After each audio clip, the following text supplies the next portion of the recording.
નમસ્કાર મિત્રો, મોરબી ટુડેમાં આપ સર્વેનું સ્વાગત છે। મોટા ભાગે આપણે મોરબી શહેર અને જિલ્લાને લાગુ પડતા સમાચાર હોય તેને પ્રાધાન્ય આપતા હોય છે, પરંતુ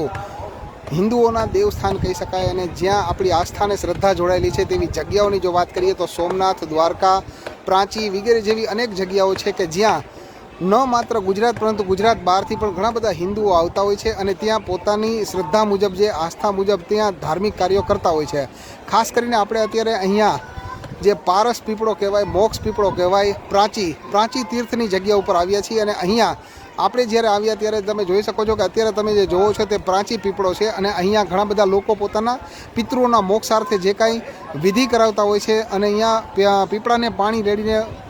પિતૃઓને મોક્ષ કરવા માટેની વિધિ જે કાંઈ કરવાની થતી હોય તે કરતા હોય છે। આવી જ રીતે તમે જોઈ શકો છો કે અહીંયા પાછળના ભાગમાં એક પરિવાર જે છે તે પોતાના પિતૃઓની જે કાંઈ મોક્ષાર્થે જે ધાર્મિક વિધિ કરવાની થતી હોય તે કરતો હોય તેવું જોવા મળે છે। ત્યારે આ જે જગ્યા છે તે પવિત્ર જગ્યા છે ને અહીંયા જે લોકો પિંડ દાન કરતા હોય છે ને જે પિંડ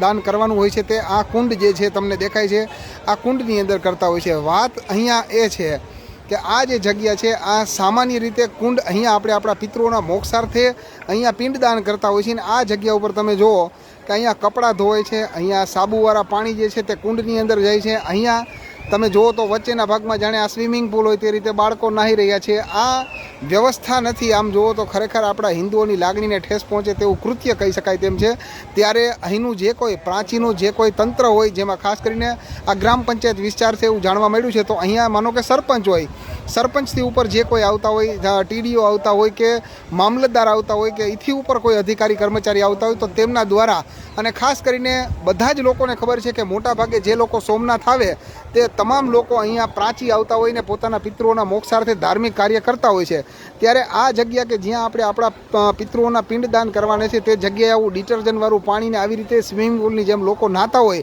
આવી વ્યવસ્થા બંધ થાય અને અહીંયા લોકોની આસ્થાને ઠેસ ન પહોંચે તે પ્રકારની વ્યવસ્થા ઊભી કરવામાં આવે તેવી લાગણી અમે અમારા મોરબી ટુડેના માધ્યમથી વ્યક્ત કરીએ છીએ। તમે જોઈ શકો છો કે આ જે જગ્યા ઉપર પિંડદાન કરવાનું છે, લોકો પોતાના પિતૃઓને મોક્ષાર્થે પિંડદાન કરવાના છે, ત્યાં કુંડની અંદર કપડાં ધોઈ રહ્યા છે। આ લોકોને માટે અલગ જગ્યાએ આગળના ભાગમાં કોઈ પણ જગ્યાએ ઘાટ બનાવી દેવામાં આવે જ્યાંથી આ કુંડનું આગળ પાણી જાય છે। એ પણ તમને દેખાડું કે અહીંયા જો આ પુલની બીજી બાજુએ પાણી પુષ્કળ પ્રમાણમાં આગળના ભાગમાં નીકળી જાય છે। આગળ જે નીકળતું પાણી છે ત્યાં આગળના ભાગમાં કોઈ પણ જગ્યાએ એ લોકોને કપડાં ધોવા, નાહવા માટે ગમે અહીંયા તમે વ્યવસ્થા કરી દો, પણ જે જગ્યા ઉપર લોકો પોતાની શ્રદ્ધા સાથે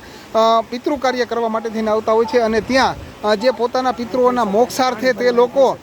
પિંડદાન કરતા હોય છે ને પિંડદાન જે છે તે આવી જગ્યાએ કરવાના બદલે આ લોકોને ત્યાંથી ખસેડવામાં આવે એવી લાગણી અમે અમારા માધ્યમથી વ્યક્ત કરીએ છીએ।